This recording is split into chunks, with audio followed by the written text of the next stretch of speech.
Vous allez comprendre le culte qui existait. Oui, allons-y. L'être puissant, oui. La déesse oui. De l'étoile du matin, idole pré-islamique. C'était une idole pré-islamique. Apparentée à Vénus. Était apparentée à Vénus. Alat, oui. Déesse. Alat, déesse. Du soleil. Déesse du soleil. Représentée. Parce que là-bas, le soleil, il est féminin. Et la lune est masculin. Voilà, il y a un débat jusqu'à aujourd'hui entre les historiens. Il y a un débat entre les historiens. Parce qu'il y avait une autre mythologie arabe qui venait de la Jordanie, qui parlait d'une triade. En d'autres termes, le dieu lune et la déesse soleil, donc Alat, se sont unis. Et de leur union est sorti quoi? La planète qui précède le jour, la planète Vénus, qui était leur fils. Ça existait aussi là-bas. Pourquoi les gens disent, mais si Alat est le dieu, Alat est la déesse soleil. C'est que Oubal, là, le dieu lune, c'est qui? C'est Oubal. Pourquoi les gens associent toujours Oubal au dieu lune? Et ce débat-là, il existe jusqu'à aujourd'hui entre les théologiens, les historiens, que ce soit musulmans ou arabes. Les gars s'attaquent jusqu'à aujourd'hui sur ça. Vous dites que Oubal, c'est le dieu de la lune. Donc, frère, pour ne pas aller loin, termine. Manat, oui. Déesse de la lune, oui. Décroissante. Déesse de la lune décroissante. Oui. Symbole du destin du temps. Donc, ces trois déesses-là, leur signe, l'étoile, la lune, toutes ces choses-là étaient rassemblées. Quand ces déesses-là vont chez les Jordaniens, elles ont une autre appellation, un autre service. Quand elles vont en Arabie, elles ont un autre service. Voilà, c'est ça, c'est le panthéon, on appelle ça le syncrétisme. C'est ça. C'est comme ça. Parce que le même Dieu qu'ils adorent aussi, sous tel signe, quand il va aller là-bas, on va lui donner un autre nom, sous un autre signe. On comprend, on parle de Vénus, d'Athéna, d'Aphrodite, d'Astarté, de Diane, d'Alat. C'est la même déesse sous plusieurs visages, sous plusieurs noms en fonction des territoires et des contrées. C'est comme ça. Or, cela a commencé depuis la tour de Babel. Nous, on n'a pas le temps, rapidement, on va prendre la biographie d'Ibn Hisham. On va prendre la page 43. Vous allez voir un peu les fables des musulmans. C'est dans la Sira de Ibn Hisham, la Sira 1, 110 à 111. La Sira 1 de Hisham, la Sira 1, 110 à 111 et 142 à 147. Et qu'est-ce qu'il faut écrire? La Sira de Hisham. Hisham, c'est H-I. Hisham, oui. Oui. La Sira de Hisham. La Sira 1, 110 à 111 et 142 à 147. De Hisham. Vite, on n'a pas le temps. On n'a pas le temps, frère. Tu vas prendre note après. Ok. La Sira 1, 110 à 111 et 142 à 147. Oui, frère, allons-y. Vous allez un peu écouter les fables des musulmans. Mais on reviendra sur cet enseignement-là. Qui a bâti la Kaaba? Allons-y, frère, oui. Il y avait dans le sanctuaire de la Mecque, un puits appelé le puits d'Ismaël, fils d'Abraham. Les Arabes, on ne sait pas où j'avais cette tradition. Qu'il y a un puits, qui est le puits d'Ismaël, fils d'Abraham. Ce puits, c'est l'origine de l'islam en train de jeter les bases comme ça. Il dit ce puits-là, avait été complet. C'est Hisham qui écrit ça dans sa Sira. La Sira 1, 110 à 111 et 142 à 147. Ce puits avait été complet et couvert de terre. Avait été fermé et couvert de terre. Voici son histoire. Et Hisham va donner l'histoire de ce puits. Sur les insistants de Sarah, son épouse légitime. Il dit sur les insistants, donc il va faire référence à la Bible. Le diable, pour mentir, il ne va pas loin. Hein? C'est la Bible qu'il va prendre. Mais il va tordre le cou des versets bibliques. Ça, c'est ce qu'il sait faire. Le diable casse le cou de la Bible. C'est ça. Pierre pouvait dire, Paul écrit des choses difficiles à comprendre. Donc les gens mal affermis tordent le cou pour leur propre ruine. Un homme qui tord la Bible, c'est pour sa propre ruine. C'est ça. Oui, frère, allons-y. Voici son histoire.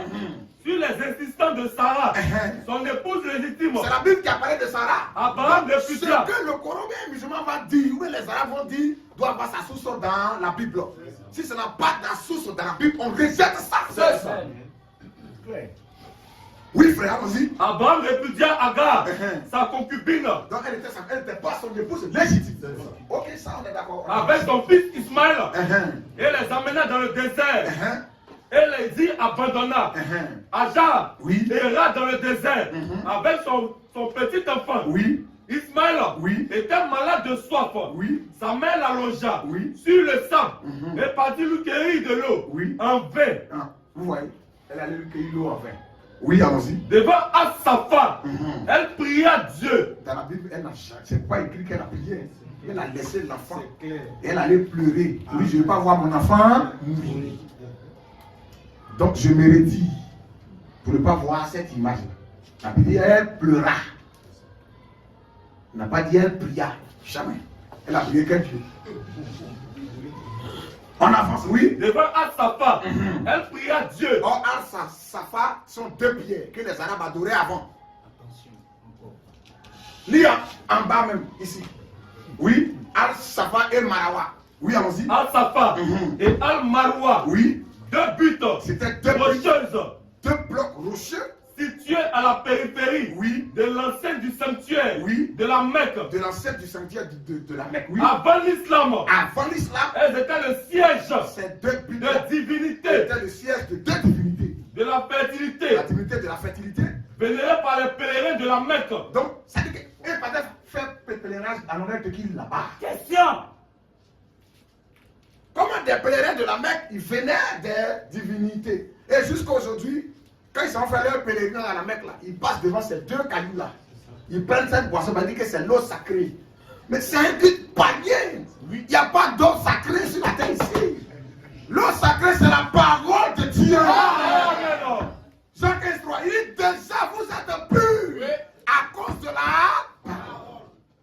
Donc les pèlerins qui partaient faire le culte en l'honneur de ces idoles arabes là, ils passaient là et ils prenaient l'eau là parce que c'est une eau sacrée. Et jusqu'à aujourd'hui, les musulmans, dans leur pèlerinage, ils passent là-bas. Ils prennent ça, d'autres mettent dans la bouteille, ils viennent à ça dans leur pays. Allons-y frère, oui. Devant, Dieu envoya. Oui. Alors l'ange Gibril. Attention. Dieu envoya qui? L'ange Gibril. Oh, dans la Bible, c'est l'ange de l'éternel. C'est lui-même, ce n'est pas Gibril. Gibril n'est pas l'ange de l'éternel. Parce que l'ange de l'éternel est Dieu. Amen. Sous sa forme angélique. Précision. C'est une forme divine, une théophanie qu'il prend. En tant qu'ange de l'éternel. C'est sous cette forme qu'il s'est révélé à Josué. C'est sous cette forme que Balaam l'a vu. C'est sous cette forme qu'il est apparu à la maman de Samson et à Manouach, l'ange de l'éternel. Et il descend encore dans le buisson ardent en se révélant à Moïse. Alléluia. Donc, dans la Bible, ce n'est pas Gabriel qui a été envoyé. C'est l'ange de l'éternel lui-même. Si l'ange de l'éternel de la Bible est Gabriel, c'est qu'il y a problème. C'est ça. Il y a problème. La Bible, c'est le Toumim et les Zourim. Amen. Si tu dis quelque chose, ça ne cadre pas avec les Toumim et les Zourim, c'est que tu es inspiré par le diable. C'est ça. Allons-y, frère, oui. Dieu envoya. Alors l'ange Gibril, en parenthèse Gabriel, qui donna un coup de pied Qui donnait un coup de poing dans le sol comme un karatéka. et puis soudre de Il l'eau a mis boah, et l'eau a commencé à sortir. pour sauver l'enfant. Mais quand on lit dans la Bible, Dieu lui ouvrit les yeux. Elle a vu un puits. Puis elle a dit, puiser l'eau. Où est quelqu'un est tombé à un pandé ou bien un. Je ne sais pas quoi. C'est ça, on appelle les fables habillement possibles. Et il y a des milliards qui commencent à. Réjouissez-vous en Jésus-Christ.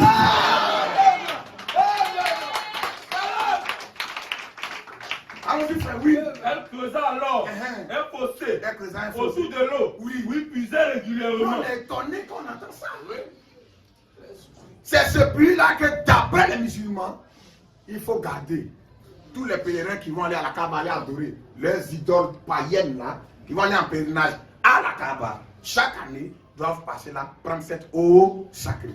Et ils s'échangeaient. Les tribus venaient à tour de rôle, jusqu'à ce qu'on arrive sur le tour de la tribu de Mohammed, par son grand-père, Moutalib, qui gardait, qui était gardien de ce culte-là aussi.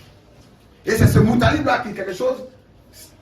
Oui, allons-y, frère. Allons-y. À la mort d'Ismaël, fils d'Abraham, Oui. son fils Nabit, Ismaël Oui. assura le service du sanctuaire Oui. aussi longtemps que Dieu le voulut. Quel Dieu?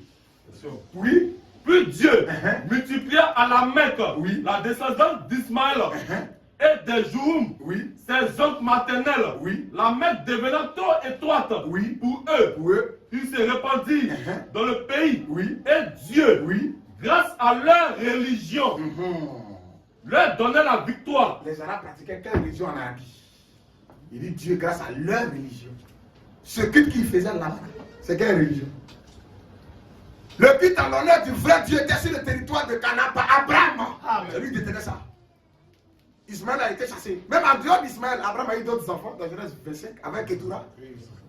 Abraham, de son vivant, il dit les enfants, voilà vos biens, passez votre héritage, mais quittez ici. Parce que ce territoire-là, c'est pas pour vous. Vous avez le cœur maîtrisé, ils sont partis. Parce que Dieu dit c'est pour Abraham et Isaac. Alors, quand on va revenir sur l'origine de la Kaaba, Abraham n'est jamais allé en Arabie. Pour aller partir, c'était dans Kaaba. L'Arabie ne lui a pas été donnée en héritage. Jamais.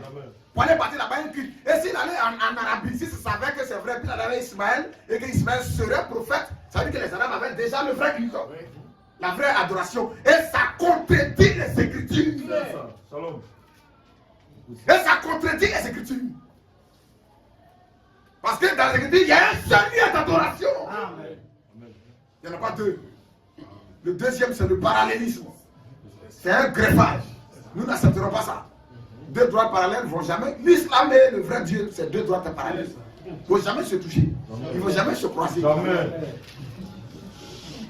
Oui. Et dilapidait le trésor qui était offert à la Kaaba. Les Banu, Bakr, se coalisaient contre eux, les bâtis et les exilés loin de la Mecque.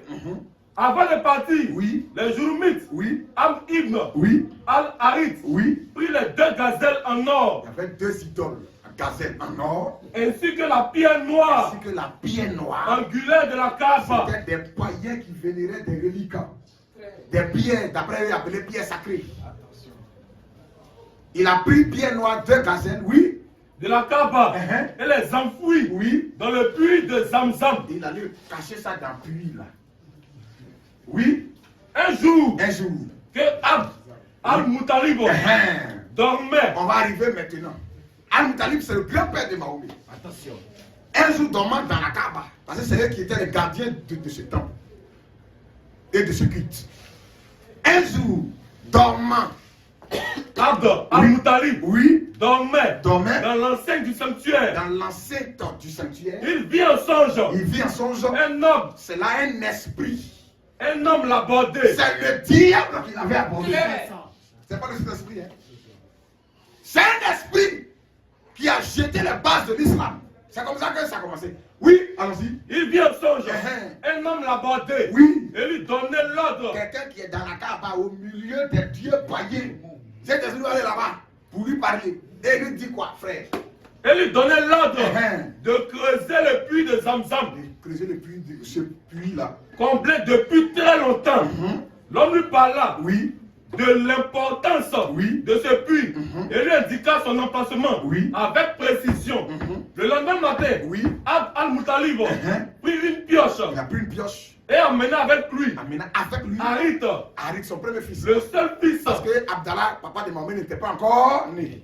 C'est comme ça qu'il a pris Harith et ils sont partis. Et ils ont creusé le puits. Et en creusant, ils ont découvert la pierre noire, les deux gazelles en or, des sabres. Alors que, où il y avait ce puits, il y avait deux idoles là encore. Il y avait deux idoles là. Il y avait deux idoles là. Il reconnut l'emplacement indiqué. Et les Arabes se sont fâchés. Comment nous on vient faire notre culte là et toi tu viens creuser? Tu creuses quoi? Et il a dit que, moi, quelqu'un m'a parlé, il m'a dit de creuser que c'est le puits d'Ismaël là qui est là. Et c'est comme ça qu'il allait, il a creusé. Et en creusant, il découvre maintenant la pierre noire. Il découvre les deux statues en or, des sabres et beaucoup de prisons. Et il y a eu conflit entre lui et les Arabes. Ils voulaient lui ôter la vie, le détruire, le tuer. C'est comme ça qu'il est allé devant Oubal, le dieu de la Kaaba, et il a fait un pacte avec Oubal. Prends la page 47. Ok, bon, je termine jusqu'ici. Oui, allons-y. Oui, allons. Oui, de là jusqu'à là. Allons-y vite. Oui. Il saisit la pioche pour creuser à l'endroit où il avait reçu l'ordre de le faire.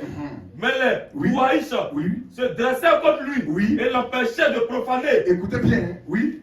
Et l'empêchaient de profaner ses idoles adorées et très populaires.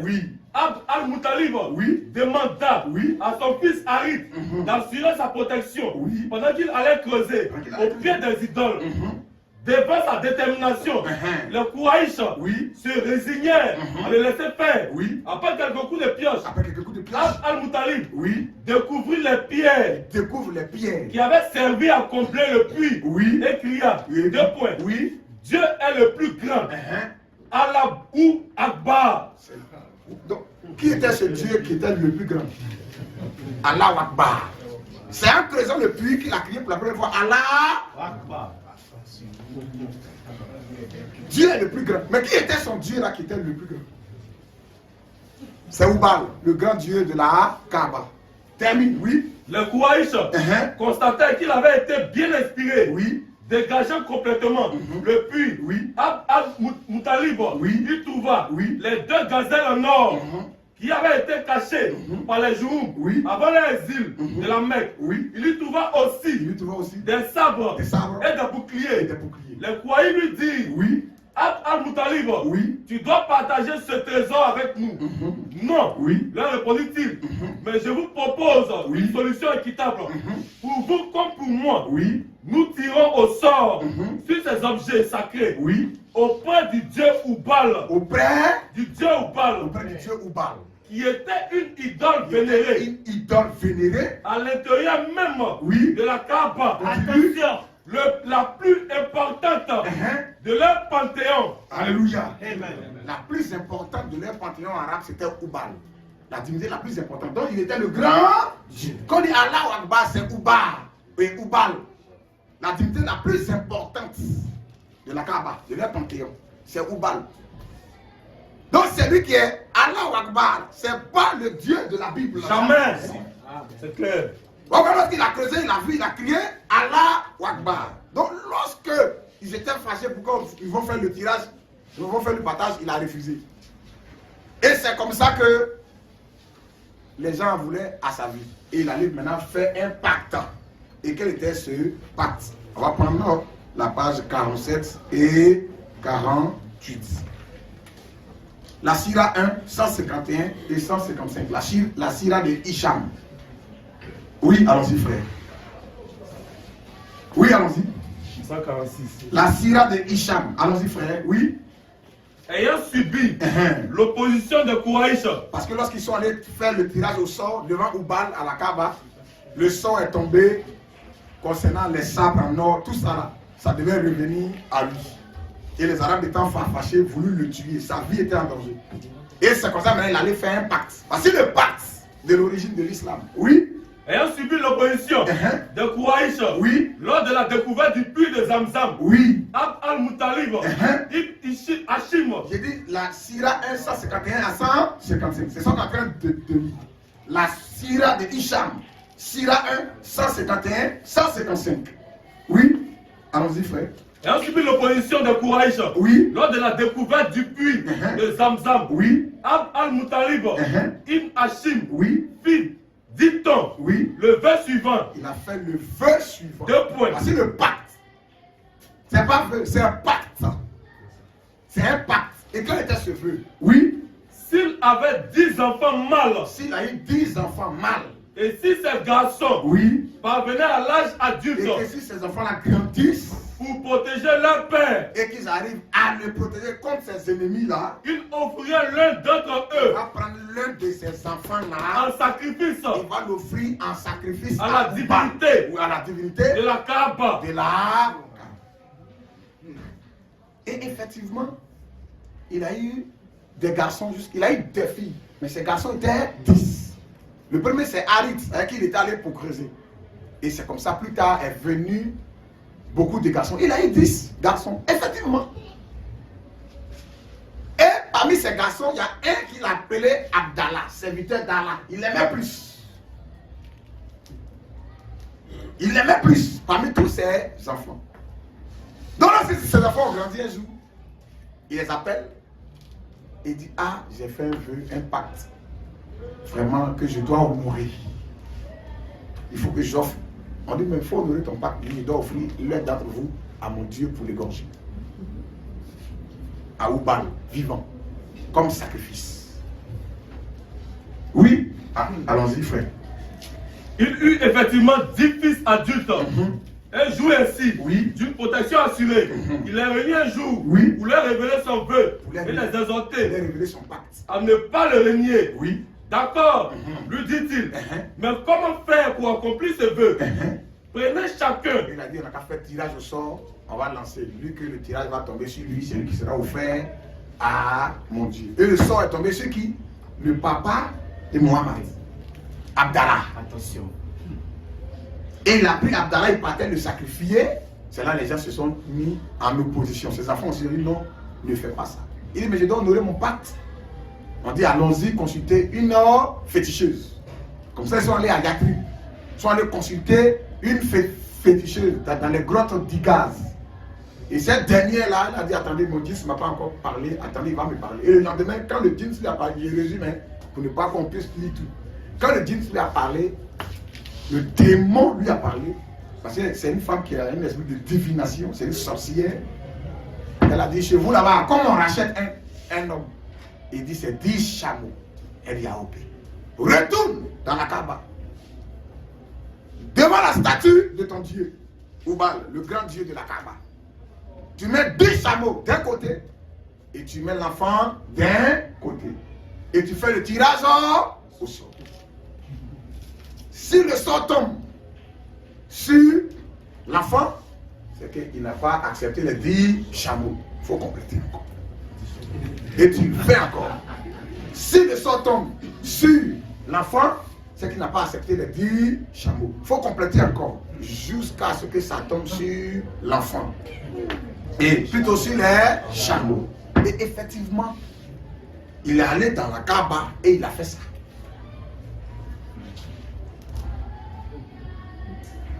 Ok, oui. Il est reparti pour la Mecque. Oui, allons-y. Il est parti pour la Mecque.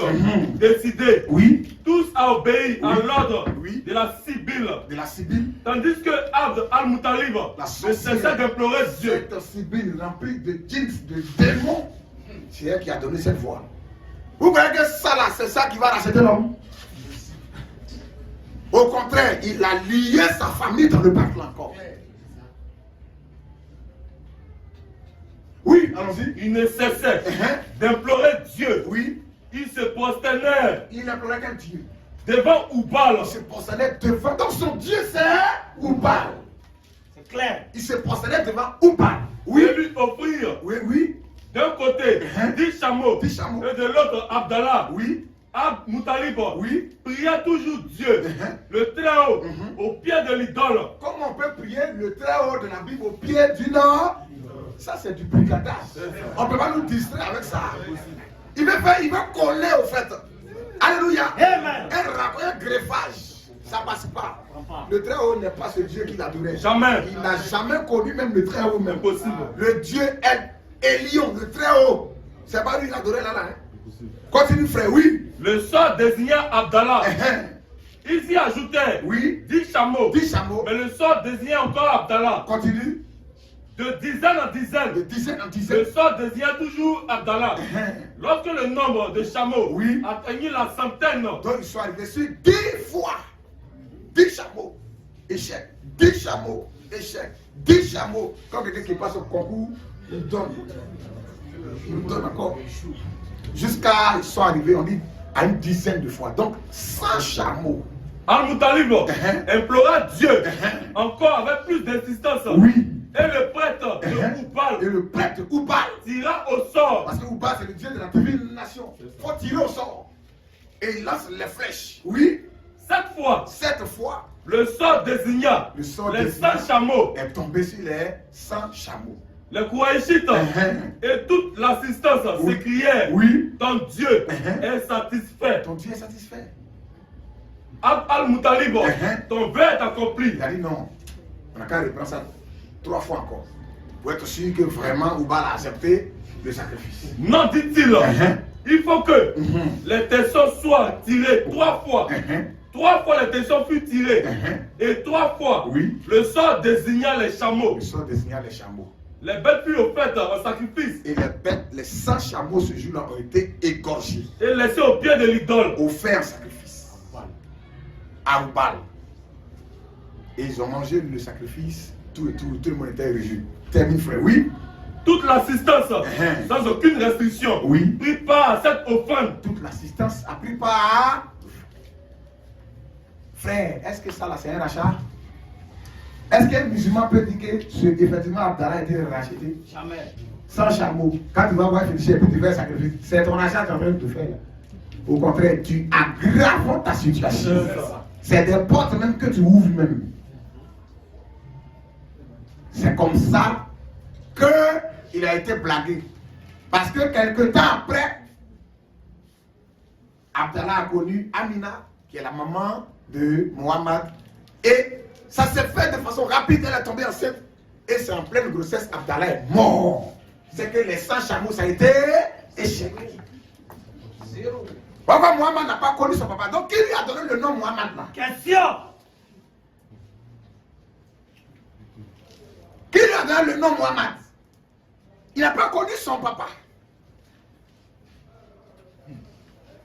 Et lorsque sa maman était enceinte, il y a eu 2 événements qui se sont passés dans sa grossesse. Elle dit qu'il y a une lumière qui est sortie de son ventre. Oui, celle-là, qui allait vers la Syrie.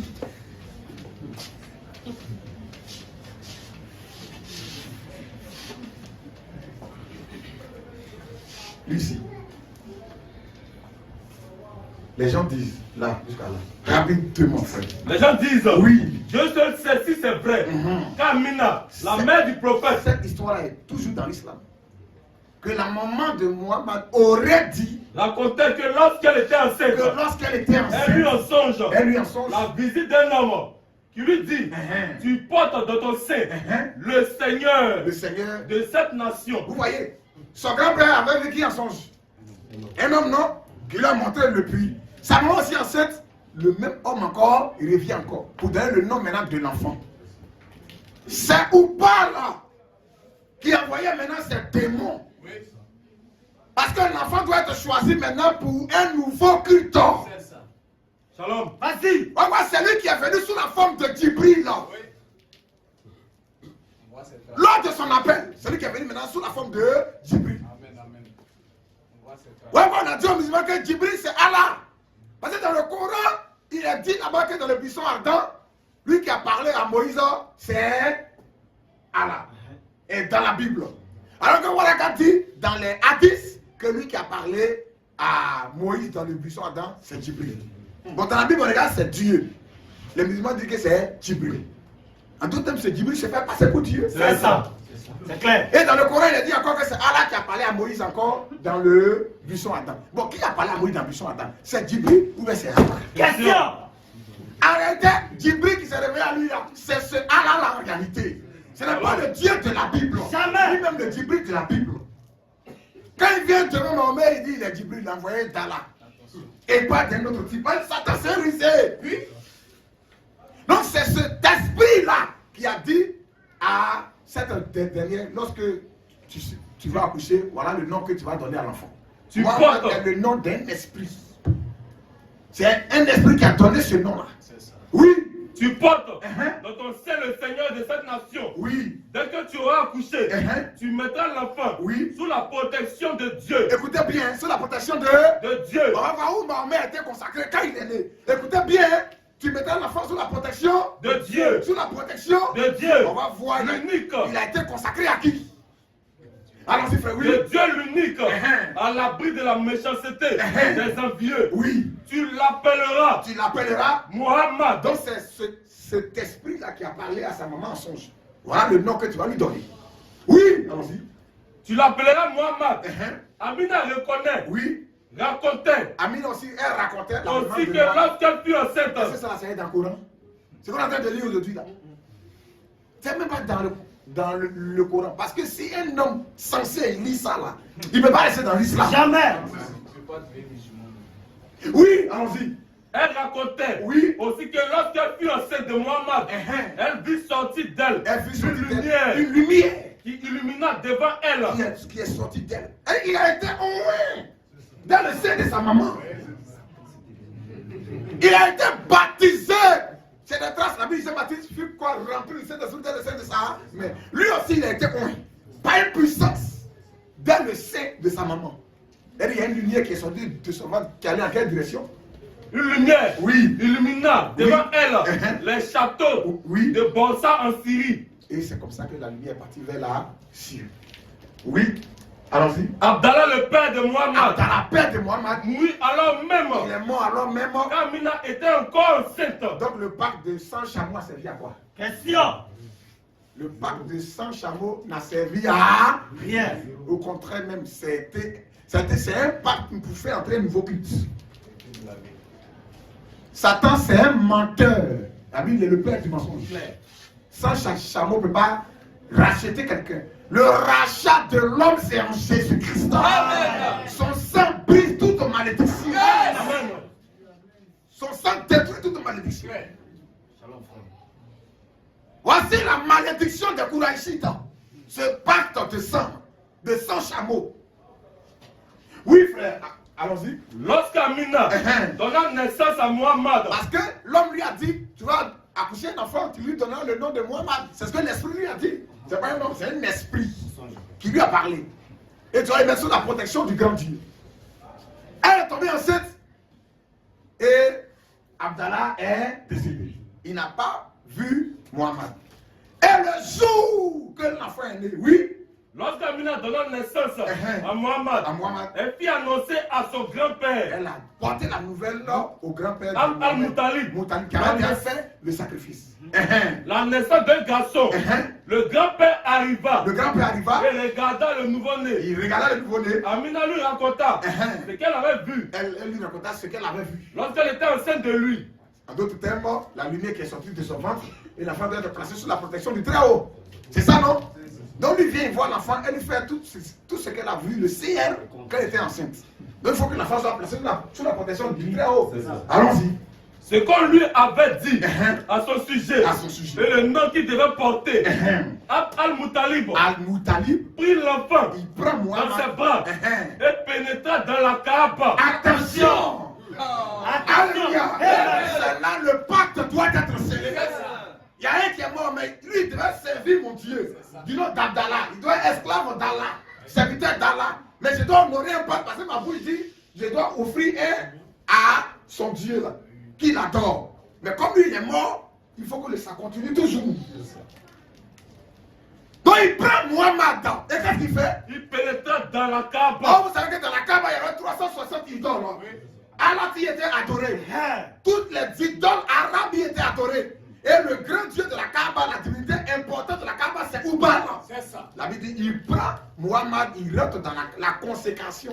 Il pria. Le Dieu du temple. Alléluia. Amen. Et lui, il rendit grâce. Muhammad était consacré au diable. C'est ça. Vous savez ce qui s'est fait quand il est entré dans la Kaaba? Question. Son grand-père était sorcier. C'est ça. Le grand-père de Mohamed était un païen. C'est un irrégénéré.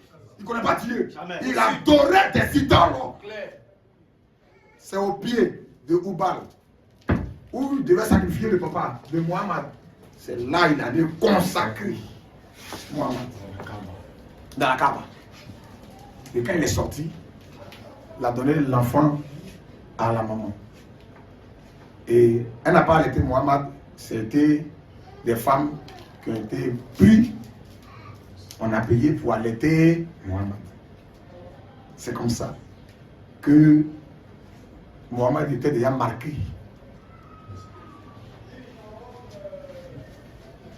Et ces femmes-là l'ont allaité plus tard. Et plus tard, son grand-père Moutalib est décédé. Sa maman aussi est décédée. Il a eu 3 fils avec Khadija. Ils sont aussi décédés. C'est les conséquences de ce pacte-là. Ces 3 fils sont morts dans la fleur de l'âge. Avec Khadija. Et il y a l'un de ses fils qui s'appelait Abu al-Qasim. Encore souvent on appelait Muhammad aussi Abu al-Qasim. Ce sont les conséquences de ce pacte. On va prendre la page 37. Il ne faudrait pas que les gens disent qu'on est en train d'inventer quoi que ce soit. Nous, on ne peut pas suivre des femmes habilement conçues. On ne peut pas suivre le mensonge du diable. Nous suivons la vérité de Dieu. On va prendre la page 37. Ici, on donne le nom de toutes ses épouses. Un homme qui va marier une fille de 6 ans. On l'a doté à 6 ans et puis c'est à 9 ans qu'il s'en va la prendre. Sa femme, Aïcha.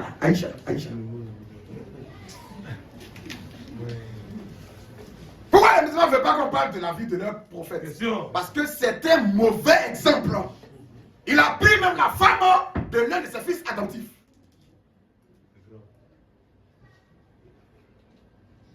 Et dans le Coran, on dit lui, il a autorité sur toutes les femmes. Femmes des croyants, comme non croyants, mariés ou pas. Toi, tu es comment? Femme des croyants, tu as autorité sur elle. C'est quand Dieu ça. C'est quand Dieu ça. On va lire dans les avantages de Mohammed. Vous allez voir ses avantages. La femme, là, il a autorité sur elle. Toutes les croyantes, il a autorité sur elles toutes. Musulmane, hein? Celle qui veut s'offrir à lui, il prend. Voilà, un bandit, le banditisme caractérisé. C'est ça, on va appeler Dieu jamais. Allons-y, page 27. Mohamed épousa Khadija et une dizaine d'autres femmes, dont Aïcha, Assa, Zainab bint Kajuma, Salana, Zainab bint Shak. Est-ce que ça c'est dans le Coran? Allons-y frère, Jumarina, Abiba, Kafiya et Maouma, Mohamed, une de Khadija. Parce que Khadija était sa première femme. C'était une veuve. Était sa première femme.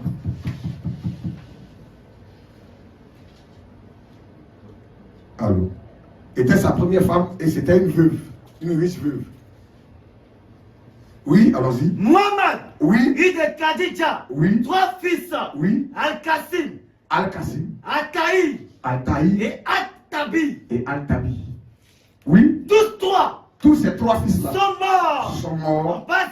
Au passage. Dans la fleur de l'âge. Ce sont les conséquences du pacte. Parce qu'il faut que le diable coupe tout autour. C'est lui ce qui doit être présenté. Et quand il disparaît, son culte maintenant continue.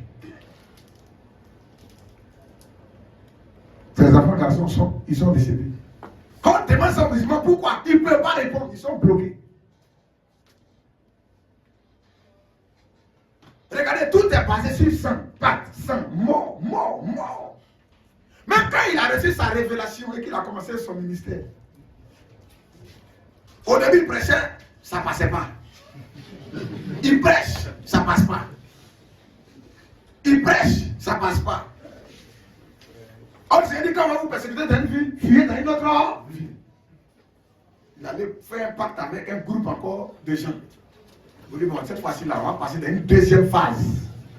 Tout ça c'est sur un pacte. Et comme ça, l'islam s'est imposé par la guerre et la barbarie.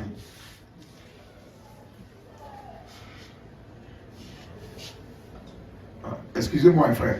On est presque au terme de notre première partie. Excusez-moi. Toutes mes excuses.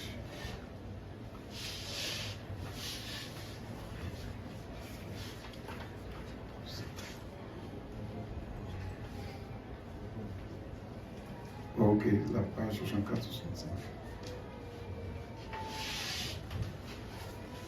Ok. Mais quand on voit l'origine, c'est du paganisme. C'est ça. Et ils disent qu'il y a des traditions juives qui annonçaient Mohammed. Ça là, a été annoncé par qui? Question. Oui, frère, l'ici, au début. Page 64. Sira 1. 204. À 214. 214. La Sira de Hicham. Les Jams. Une tribu du Yémen. Avait. Non, commence même au début ici. À l'approche de l'arrivée du prophète Mohammed, les devins arabes, les rabbins juifs et des rabbins juifs et les moines chrétiens avaient déjà parlé de sa mission. Est-ce que Moïse connaissait des rabbins? La loi a parlé de rabbins. Jésus a-t-il parlé de moines? Il parle de quel moine chrétien? Question. Ne confondez pas. Le christianisme a connotation variée dans le pays. Il y avait le christianisme égyptien. Il y avait le christianisme éthiopien. Le christianisme avait des connotations variées, même en Syrie. Mais ce n'était pas le christianisme original des apôtres. Hein? Jamais. Non. Hein? Ils ont adopté un christianisme à leur culture, à leur tradition. Quand vous partez en Éthiopie, quand vous partez même en Syrie, quand tu apprends un Syrien, 10 chrétiens, quand tu vas voir, leurs pratiques, c'est des pratiques orthodoxes, catholiques. Jésus ne connaît pas moine. Jésus ne connaît pas moine. C'est un catholique qui a envoyé moine. La Bible connaît les 5 ministères. Amen. Dans la Bible, il n'y a pas moine. C'est dans le bouddhisme qu'il y a des moines. Dans le Brahma Shiva qu'il y a des moines. Dans la Bhagavad Gita, c'est là-bas qu'il y a des moines. Jésus-Christ ne connaît pas moine. Parce qu'on sait l'origine de ce culte-là. Ce sont des cultes païens. C'est ça. Oui, frère, allons-y. Quand on devait arabes, ils avaient appris. Donc ils disent que ça a été annoncé par des moines chrétiens, par des rabbins juifs et par des devins arabes. On veut justifier le faux. Mais si les devins arabes ont annoncé ça, sous quelle inspiration ils se sont appuyés? Question. Si les rabbins ont annoncé ça, sous quelle inspiration ils se sont appuyés? Allons-y, frère, oui. Quand on devait arabes, ils avaient appris l'arrivée du prophète par les djinns. Par les djinns. Qui avaient eu la faculté. Oh, les djinns, ce sont des démons. C'est ça. Qui viennent oindre des personnes pour leur donner des visions. Oui, du tout. Dans la Bible, il y avait un exemple. Dans Actes, il y avait une femme qui avait un esprit de python qui pratiquait la divination. C'est le nom d'un esprit qui vient oindre quelqu'un pour lui donner d'être un voyant. C'est tout.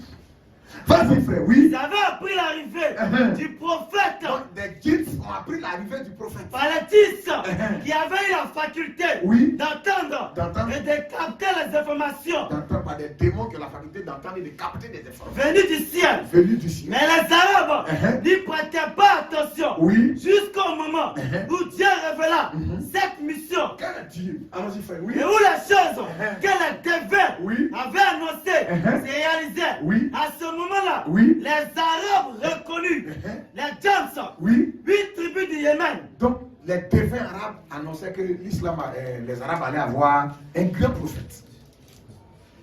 Or, cette source-là, elle vient d'où? On n'a pas dit l'annonciation, on dit la source de cela. Est-ce que ça vient de la Bible? C'est sûr. Des devins arabes qui annoncent que l'Arabie sera visitée. Des païens, des démons qui annoncent ça. Et on dit les Djams, qu'est-ce qu'ils ont fait? Les Djams, 8 tribus du Yémen. Une tribu yéménite. Avait avant l'islam. Avant l'islam. Un devin. Lorsque la nouvelle de la mission de Muhammad se répandit parmi les Arabes, les Djams allaient constituer les devins. Les Djams allaient constituer les devins. Au sujet de cet homme, ils entendirent sa réponse au pied de la montagne. Et ils s'étaient retirés. Ils sont allés voir un devin. Et le devin au sommet de la montagne, il dit, je vais vous donner la révélation que vous avez. Au lever du soleil. Il dit, on a appris que les Arabes vont recevoir une visitation. Toi, tu dis quoi? Et le monsieur au sommet de sa montagne là-bas, sur un féticheur rempli de démons. C'est ça. Oui. Au pied de la montagne, il s'était retiré. Au lever du soleil, il descendit de sa montagne et dressa devant eux, appuyé sur son arc. Un féticheur qui vient pratiquer la magie bondit, s'appuie sur son arc. Il leva la tête. C'est pas la méditation païenne où les gens ils se lèvent dans les airs et puis ils sont assis sur des bois là. En Inde là, ça se pratique. Ce qui était répandu en Arabie. C'est dans la bouche du diable qu'ils vont chercher la vérité. C'est un problème. La naissance de Jésus, même si des mâles sont quittés en Orient, qui allait en Orient pour aller demander est-ce que c'est vrai que les Juifs vont envoyer un Messie? Non. C'est eux qui se sont déplacés pour venir. Nous avons fui son étoile. Donc l'islam veut faire du copier sur ce qui existait déjà dans la mais ça de nous ne sera pas séduit. Shalom, shalom. Allons-y, frère, Il leva la tête vers le ciel et le scruta long longuement, puis il s'est mis à faire des bons. Oui. Enfin, Et il a commencé à bondir, à sauter. il a dit, Oui. Dieu a élu Muhammad et l'a honoré. Et avant que lui ne naisse, lui il dit déjà son nom. Ça montre que son nom est la source, vient de la bouche d'un démon. C'est ça. Oui, frère, allons-y. Enfin, il a dit, Dieu a élu Muhammad et l'a honoré. Oui. Il a purifié son cœur et ses entrailles. Oui. Son séjour parmi vous Oui. ne sera pas long. Ce n'est pas long. Le devait remonter ensuite Oui. dans sa montagne. Quelques années Oui. après la mort du prophète, Oui. le calife Oumar Le calife Oumar, racontait, il a raconté quelque chose. j'étais avec quelques personnes, Il dit un jour, moi Oumar, j'étais avec quelques personnes, il y a Kourassite, les Kourachites, devant une idole, devant une idole. à qui une arabe Oui. venait sacrifier un veau. À qui une arabe venait sacrifier un veau. C'était un mois C'était un mois. ou deux avant l'islam. C'était avant la naissance de Mohammed, 1 ou 2 mois avant. Oui. Nous attendions notre part Oui. de la victime au faire un sacrifice. Ça, c'est le calife qui parle. Allons-y, Oumar. Lorsque j'entendis, Il dit, quand ils ont sacrifié le veau, quelque chose s'est passé ce jour-là. Il dit, quand ils ont sacrifié le veau devant la victime, chacun attend maintenant sa part. nous attendions Oui. notre part Oui. de la victime au fait en sacrifice. Oui. Lorsque j'entendis Oui. sortir du ventre Du ventre. du veau, Elle dit qu'il y a une voix qui sort du ventre une voix du veau. Ah, c'est Oumar qui le dit. Il dit, il y a une voix qui est sortie du ventre du veau. Oui. sortie du ventre du veau, Oui. une voix d'une voix Oui. assourdissante qui criait, Oui. veau couvert de sang, une affaire, Oui. un marche, un homme crie, Oui. d'une voix claire, Oui. il n'y a de Dieu que Dieu. Voilà Ouais, il n'y a de Dieu que Dieu. ce qu'ils disent là. Allah est le seul Dieu. Le là, il a là. Ça a été déjà dit par des féticheurs, des démons. Et c'est une voix qui est sortie du ventre d'un animal qu'ils ont sacrifié. Devant une idole. Une voix. Un homme qui prononce de telles choses là. Il faut faire très attention.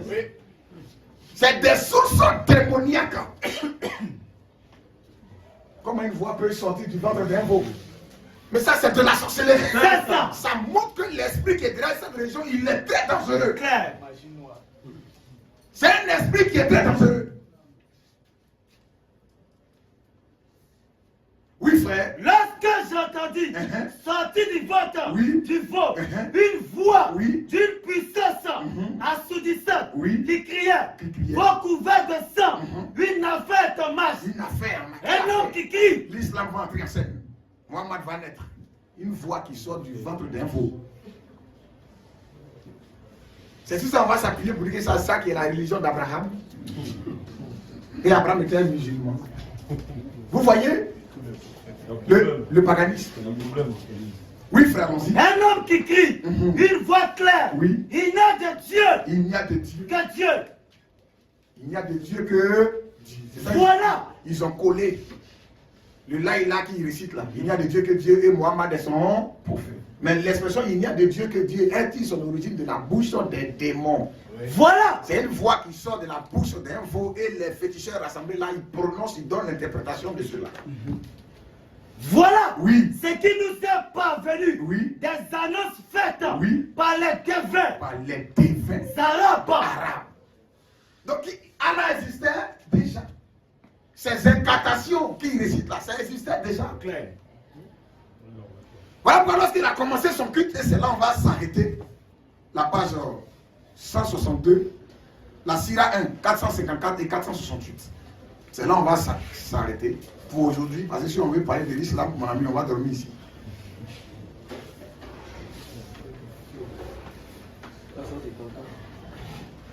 La Sira 1, 454 à 468.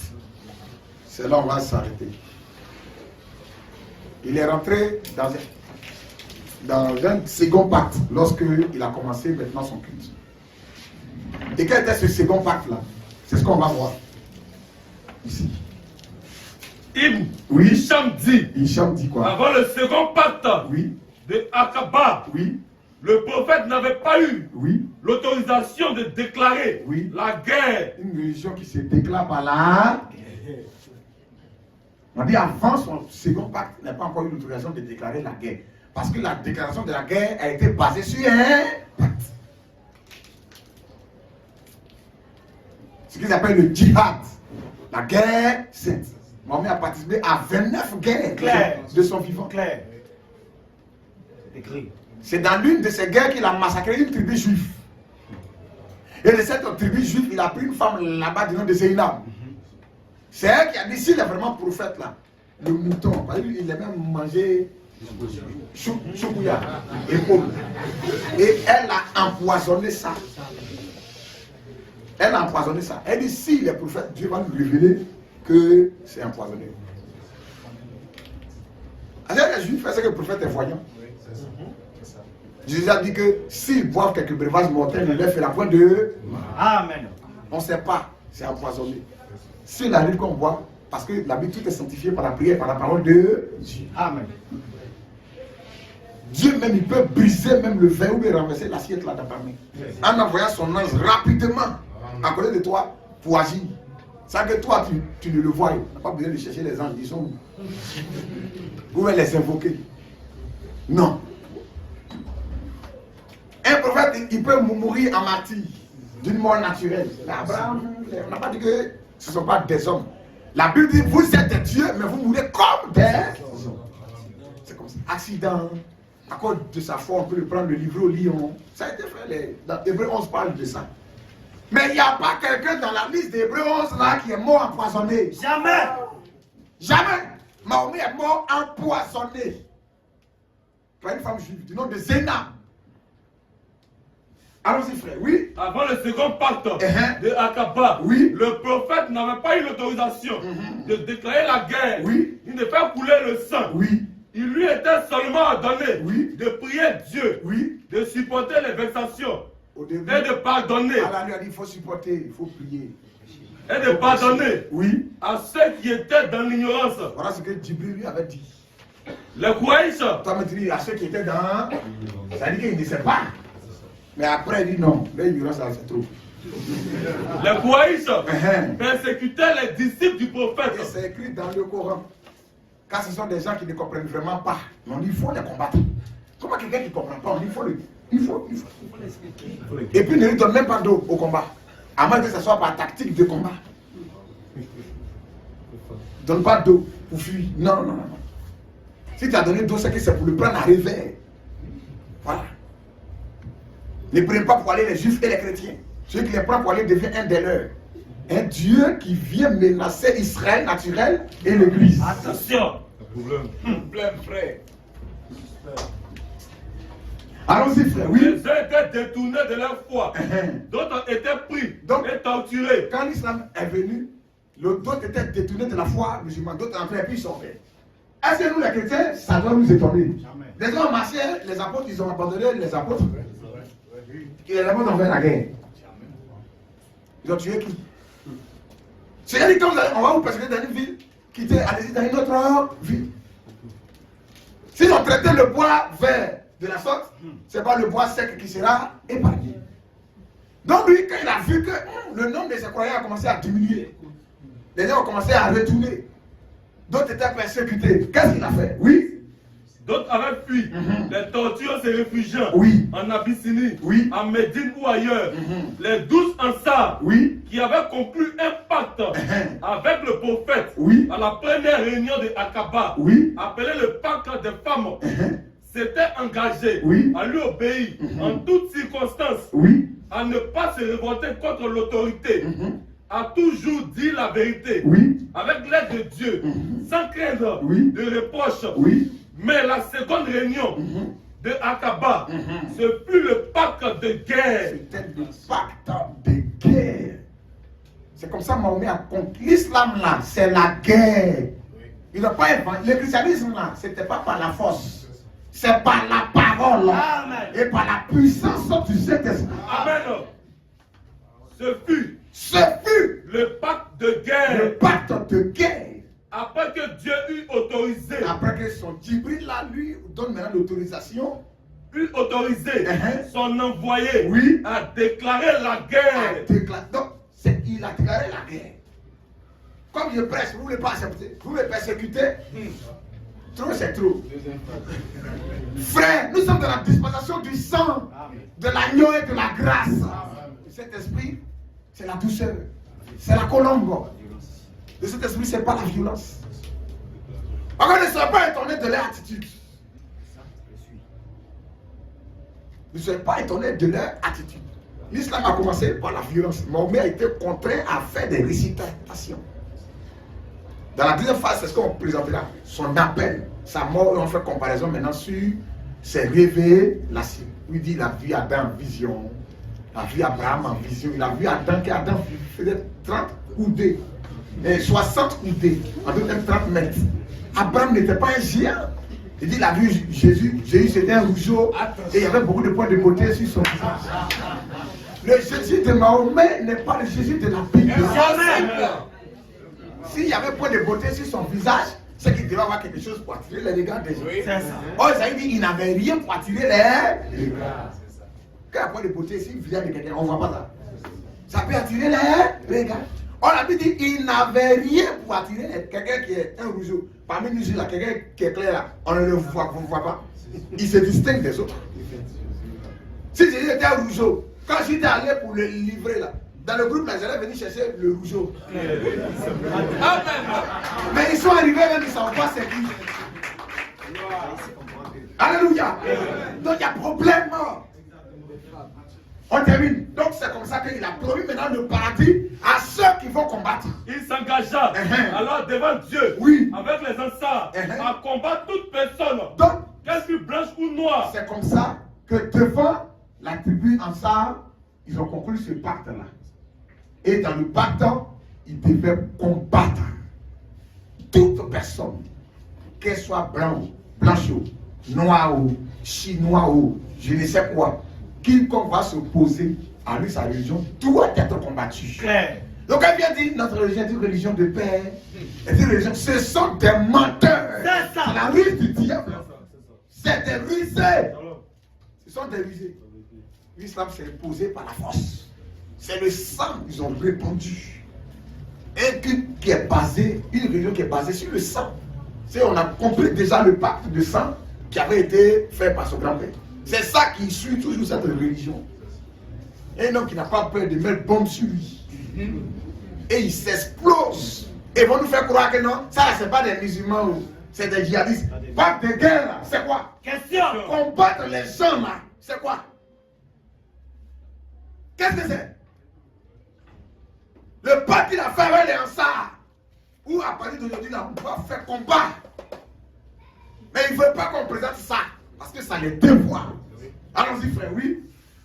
Il s'engagea alors devant Dieu avec les Ansars à combattre toute personne, qu'elle fût blanche ou noire. Et promit le paradis. À ceux qui tenaient leur engagement.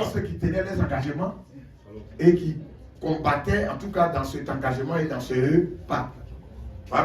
Dans le Coran, le paradis est accessible de plusieurs manières. Tu peux tuer quelqu'un à cause de la foi islamique, ton paradis, c'est assuré même.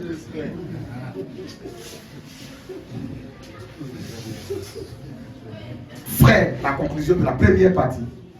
L'islam est basé sur un culte de sang, de mort. Et Mohammed fut choisi par Oubal, le dieu de la